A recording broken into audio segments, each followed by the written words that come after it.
bárbaro é uma herança grega. Segundo Heródoto, os egípcios chamavam de bárbaros todos aqueles que falavam uma língua diferente da sua.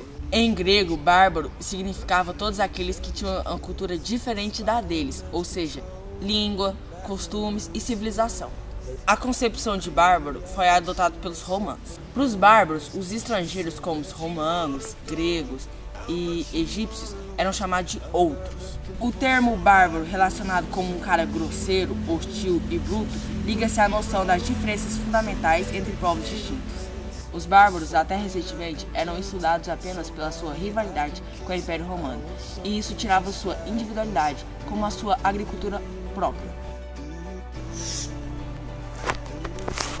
Matheus, eu tava vendo aqui, cara. O que você acha de uns exemplos pra gente colocar pra eles verem? Nossa, que ideia genial! Uns exemplos seriam ótimos. Vamos colocar.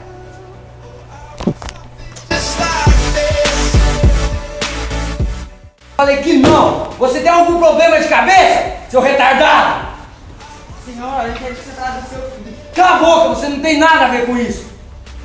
Mas que bárbaro!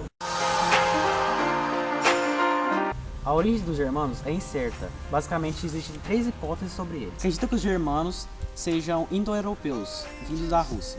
Outros consideravam como nórdicos, que ocupavam as regiões. A civilização germânica foi influenciada pelos celtas e ilírios, e até pelos povos do Mediterrâneo. Na historiografia moderna, utiliza 2 categorias, geográfica e linguística. Richard e Lott diferem nas suas classificações.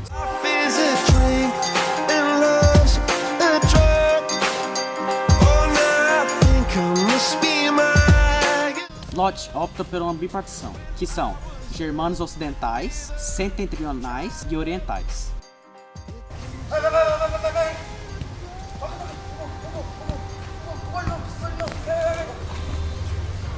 Ei! Olha o que você fez! Ele está machucado! Mas que bárbaro!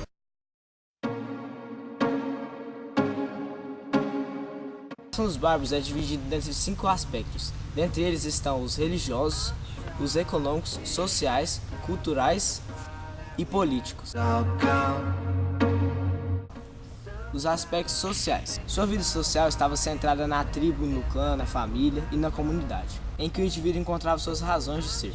A mulher participava intensamente da vida do marido. No casamento, tornava-se encarregada da transmissão de seus bens para o seu filho. O elemento social fundamental eram os homens livres, os guerreiros, cuja morte influenciava a indenização. Eles portavam armas e tinham o direito de expor na Assembleia suas opiniões e ideias. Em um escalão inferior estavam os semi-livres, oriundos de povos vencidos. Por último, havia os escravos, domésticos ou destinados a cultivo das terras. Aspectos políticos. O caráter militar é o aspecto mais típico da sociedade germânica. A guerra era a razão do ser dos germânicos. Eles estavam toda hora preparados para o ataque. Uma das principais atividades dos germânicos está ligada à guerra. Metalurgia de armas eram insuperáveis e com isso lhes proporcionavam uma vantagem invencível nas guerras. A base da hierarquia social, caracterizada por uma instituição totalmente guerreira, formados pelos chefes que congregavam os grupos de jovens guerreiros. O mando estava nas mãos dos chefes hereditários, ou ricos. Se achavam a cabeça de um importante séquito. A realeza dinástica era um traço primitivo no povo germânico. A monarquia era uma instituição que dominava na parte oriental dos limites imperiais.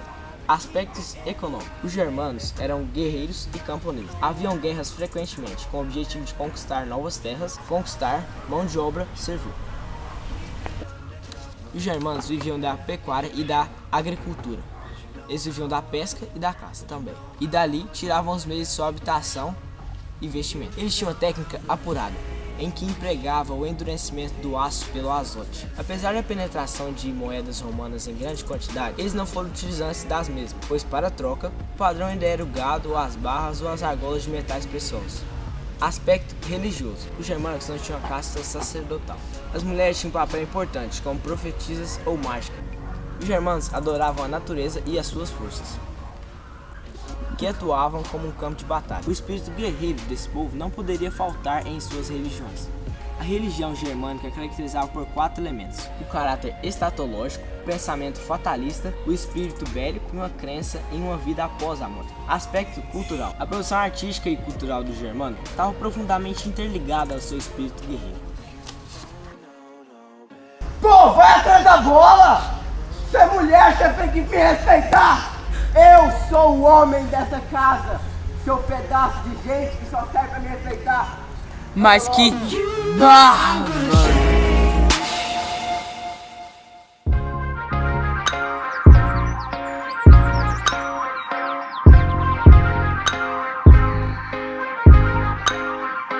A primeira confrontação entre os germânicos e romanos teve como protagonista Mário, vencedor do Teustões em Aix e dos símbios em Vercelli. Formação dos limes. Roma optou-se por organizar solidamente as suas fronteiras, aproveitando as condições geográficas que serviam como barreiras naturais. Assim, Reno e Danúbio tornaram-se marcos para o estabelecimento do famoso lime. Processo de romanização.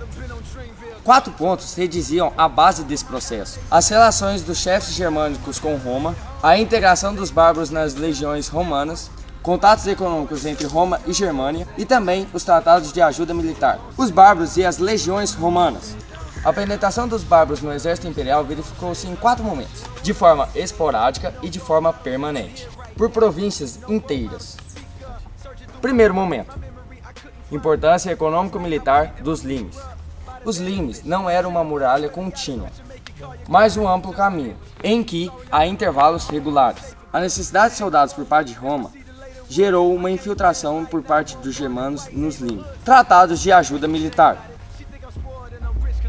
Visava-se formar uma linha defensiva, composta pelos próprios germânicos, que defenderiam a integridade do império. Saiu eu, cara. Não tem problema não. Alterações na política romana. A política dos limes começou a mostrar falhas com a chegada dos outros povos. A política militar ficou reduzida com o fortalecimento das fronteiras e também do abastecimento dos exércitos. Crise no século II e os bárbaros. Então, fala. No decorrer do século II, os exércitos já procuraram limes que já estavam destruídos. Reorganização política dos germanos. Essas tribos constituíam-se em unidades numerosas, que conservava a individualidade. Movimentos migratórios dos germânicos. Os germanos orientais abandonaram seu assentamento no litoral e orientaram-se para o sul. Provocou a retração dos povos, que estavam instalados desde algum tempo na Germânia. Houve confronto entre bárbaros e romanos, porém, esses confrontos acabaram, tendo períodos de tréguas. Ô, e aí, Ergão, tranquilo? Beleza? Entra aí. Ô, mas vocês estão fazendo a fila aqui. Cala a boca. Mas Cara, que sonso. bárbaro.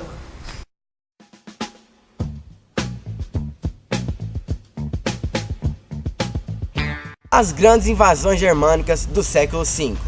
Surgem os povos hunos e colocam pressão nos povos germânicos, que era um povo guerreiro com muita força. Ostrógodos e visigodos. Esses guerreiros fizeram fim dos povos ostógodos e também dos visigodos, que pediram asilo ao imperador do Oriente, que aceitou essa migração em forma de trabalho. Os visigodos foram aceitos como povo, porém havia o medo que eles negassem obediência ao rei, se tornando rebeldes, fazendo a criação de um estado que teriam que respeitar, acima de tudo, o prefeito romano. Prefeito romano. Tá escrito assim. Não, você vai pôr essa parte pretinho, ah, beleza? Generais bárbaros no governo do Império. Tanto no Oriente quanto no Ocidente, no século V, existiram generais bárbaros que constituíram governo, ganhando às vezes oposição. O perigo visigodo estava afastado. Porém, surgiu um chamado Redagásio, em 406. Comandava uma massa heterogênea de suevos, vândalos e burgundinos e avançavam na Itália. Fez a retirada das tropas renanas da fronteira para proteger a Itália, substituindo a prefeitura das Gálias para as Arles, dificultando a manutenção da religião. O saque de Roma de 410. Visigodos foram para o sul da Itália, levando botim e reféns. Levou também a irmã do imperador, caminhando até o estreito de Messina, na Cilícia, destruindo Capua e Nola. Porém, houve uma tempestade e Larico morreu. Pelo menos não foi de febre, né? Isso infelizmente selou o projeto. Já em Roma, a união com os germanos era necessária, não podendo assim expulsar os povos bárbaros. Também não podia oficializar essa fusão. Tivemos que mudar por alguns problemas da tempestade local, que eu não quero morrer igual o Larico, tá? E nem de febre. Cristalizando os reinos bárbaros do século VI. Desmembramento do Ocidente. Apesar do esforço de Aécio, não Neves, desmembramentos do Ocidente era irreversível. O Império já tinha muitos povos juntos, sendo eles na Gália, Bagundinos, Francos, Alamanos, na África, Vândalos, na Inglaterra, Saxões, Jutos, Frísios, Anglos e na Amórica, Bretões. Isso tudo se somava à relação problemática com Bizâncio. Bizâncio. Mateus, sem plantar.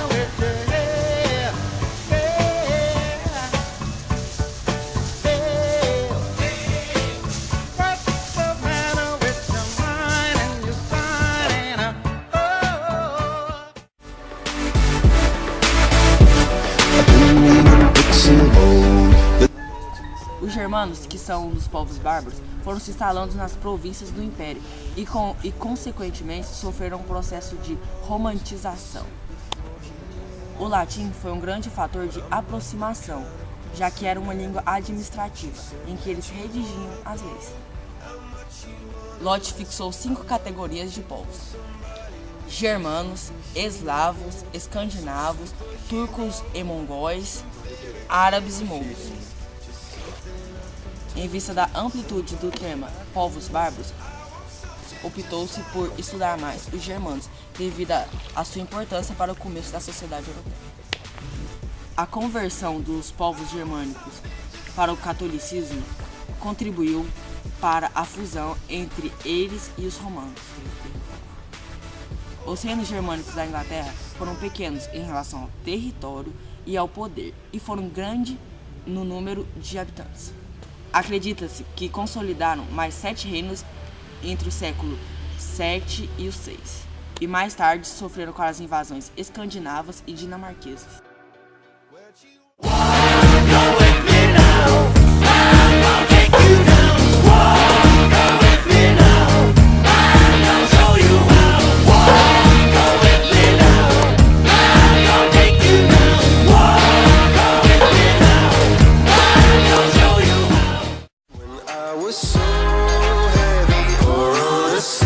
A economia nos reinos bárbaros baseava-se na agropecuária. A cultura dos cereais fica nas mãos dos colonatos, que aplicava as técnicas tradicionais de exportação agrária, as quais sustentam as suas famílias. A lei germânica era uma série de regras provenientes. Esse fato explica que todos os povos bárbaros têm a sua própria lei.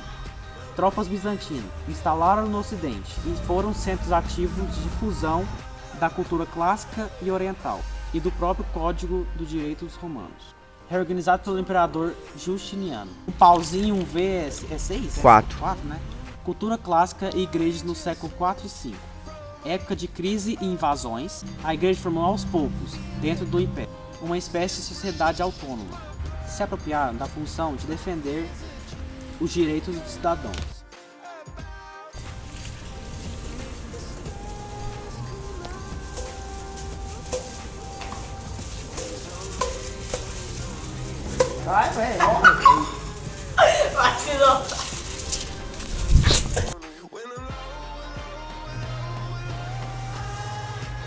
É uma barbaridade, não é mesmo? É o seguinte, falta a gente concluir a última parte do trabalho, que é a conclusão. O termo bárbaros, ele tipo assim, É tipo assim, cara, é um termo muito novo, porque nem sempre foi desse jeito. A gente vai ver isso na parte do nosso querido amigo Samuel. E é o seguinte, na nossa contemporaneidade, eu estou tentando enrolar vocês, porque eu esqueci a minha fala agora, e eu vou ler agora, calma aí. Não, então vamos voltar lá e quando eu lembrar eu volto.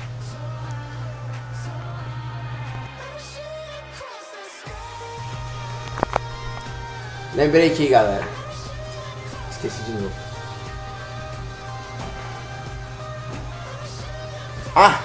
O termo bárbaro não é muito estudado na história, porque nunca saberemos, mas aqui no nosso trabalho vemos que a gente se aprofundou bastante e mostramos a real ideologia dos bárbaros.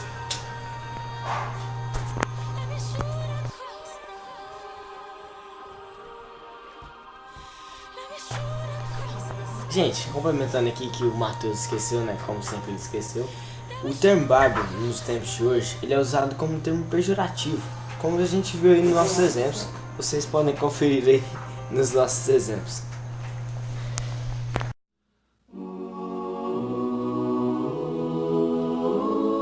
A economia nos reinos bárbaros baseava-se muito na economia. Baseava-se muito na economia. Afasta de mim esse cálice, Pai. Afasta de mim esse cálice, Pai. Afasta de mim esse cálice de vinho tinto de sangue, Pai. Afasta de mim esse cálice, Pai. Afasta de Não mim podendo esse cálice, assim expulsar os Espera porcos. aí. Afasta de mim esse cálice. Beleza. Você acaba o prefeito roubando. Aí, o prefeito roubando, essa tava escrito assim, de jeito. Como beber. Beleza, aí passa um carro aqui da loja Maranata. Obrigado, Vitor Porto. Mesmo calada a boca, resta o peito. Silêncio na cidade não se escuta. De que me vale ser filho da santa? Melhor seria ser filho da... Ô cachorro! Olha o cachorro! A diretor!